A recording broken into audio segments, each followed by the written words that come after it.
Hello everyone, I wanted to take a moment to send an update to you today from Kenya. We have been thinking of you and praying for you as we watch the news and see how coronavirus is impacting the larger world. In these days that are leading up towards Easter, I think it's safe to say that all of us have given up more this Lent than we planned for. Life looks different than what we imagined it would be. There's been a loss of normalcy to our lives, and there's disappointment surrounding that. There's uncertainty and there is inconvenience, and for some there's utter devastation. I don't think it's important or helpful to compare one person's suffering to another. I believe God is moved by our pain, by the groanings that can be heard from all across this hurting world. Within Kenya, we're a few weeks behind where America is. For us, the numbers of confirmed cases are increasing on a daily basis with very limited testing available. Our schools are closed, social distancing has been advised, and curfew is mandated by the police and is enforced from 7 p.m. to 5 a.m. on a daily basis. This disease and all of its implications is troubling on so many levels. For Kenyans, and especially I would say the urban poor, this idea of not going to work and staying at home for an extended period of time is like a death sentence in itself. This is not mere inconvenience. There's so little margins within their lives to survive.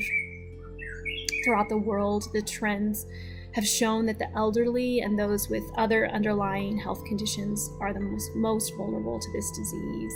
In Kenya and throughout Africa, I imagine that we're about to witness how it behaves in malnourished children and in people living with HIV and AIDS.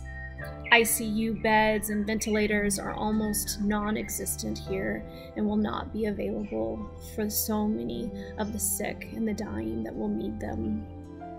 As a living room team, we've been in conversation almost on a daily basis with health leaders from around the world, just looking for ideas in search of options of how to best prepare to support our community and our beloved patients. We've met with government officials and the governor and the minister of health from our county, and we've been in conversation about our new hospital in Eldoret potentially becoming either an isolation center for COVID-19 patients or a referral site for other types of patients that are going to need ongoing care. And we're praying that we can discern how to make these types of decisions and these choices that are in front of us.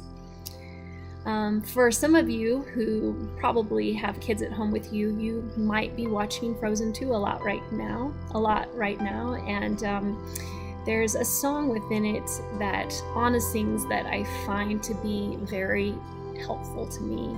The lyrics say, just do the next right thing. Take a step, step again. It's all that I can do. The next right thing.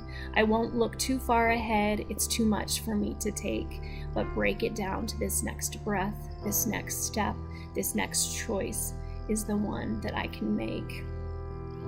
In these next days and weeks, I'll send updates as we have more information, but thank you for all of the ways that you love us, that you pray and stand with us at Living Room. May God bless you and keep you.